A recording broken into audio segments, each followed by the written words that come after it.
ನಮಸ್ಕಾರ ನನ್ನ ಪ್ರೀತಿಯ ಸ್ನೇಹಿತರಿಗೆ. ಇವತ್ತು ಸ್ವಲ್ಪ ಮೈಸೂರಿಗೆ ಹೋಗಬೇಕಾಗಿತ್ತು ಶಾಪಿಂಗ್ಗೆ. ಬಸ್ ಸ್ಟ್ಯಾಂಡ್ ಬಂದ ತಕ್ಷಣ ಮಳೆ ಸ್ಟಾರ್ಟ್ ಆಗೋಯಿತು. ಸದ್ಯಕ್ಕೆ ಬಸ್ ಕೂಡ ತಕ್ಷಣ ಸಿಕ್ತು.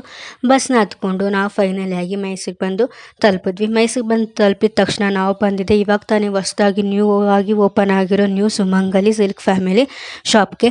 ಇಲ್ಲೇನಾದ್ರು ಬರಬೇಕು ಅಂದರೆ ಸುಮಂಗಲಿಯವರೇ ಆಟೋನ ಪ್ರೊವೈಡ್ ಮಾಡಿರ್ತಾರೆ. ಆ ಆಟೋದನ್ನೇ ಪಿಕ್ ಆ್ಯಂಡ್ ಡ್ರಾಪ್ ಕೂಡ ಮಾಡ್ತಾರೆ.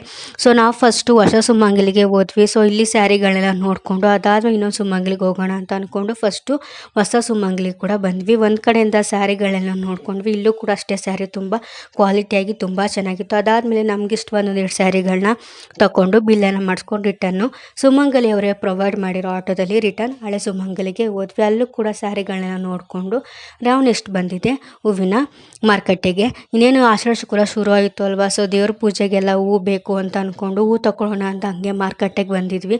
ನಮಗೆ ಬೇಕಾದ ಬಟನ್ ರೋಸು, ಸೇವಂತಿಗೆ ಎಲ್ಲ ಹೂಗಳನ್ನೆಲ್ಲ ತಗೊಂಡು ನೆಕ್ಸ್ಟ್ ನಾವು ಬಂದಿದ್ದು ಸಬ್ಬರ್ಗೆ ಬಂದಾದ್ಮೇಲೆ ಏನೋ ಸ್ನ್ಯಾಕ್ಸ್ ತಿನ್ನಬೇಕು ಅಂತ ಅನ್ನಿಸ್ತು. ಅದಕ್ಕೋಸ್ಕರ ಬೇಸರ ಜೋಳನ ತಗೊಂಡ್ವಿ. ಒಂದು ತಗೊಂಡು ಅಮ್ಮ ನಾನು ಇಬ್ಬರು ಅದರಲ್ಲೇ ಬೈಟ್ ಮಾಡಿಕೊಂಡು ತಿಂದ್ವಿ.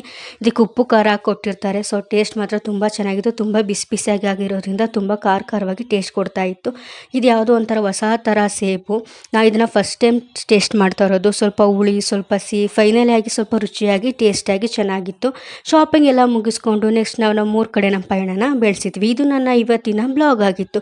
ಮತ್ತೆ ನಾಳೆ ಬ್ಲಾಗಲ್ಲಿ ಸಿಗ್ತೀನಿ. ಈಗ ನನ್ನ ಬ್ಲಾಗ್ನ ನೋಡ್ತಾ ಇರಿ.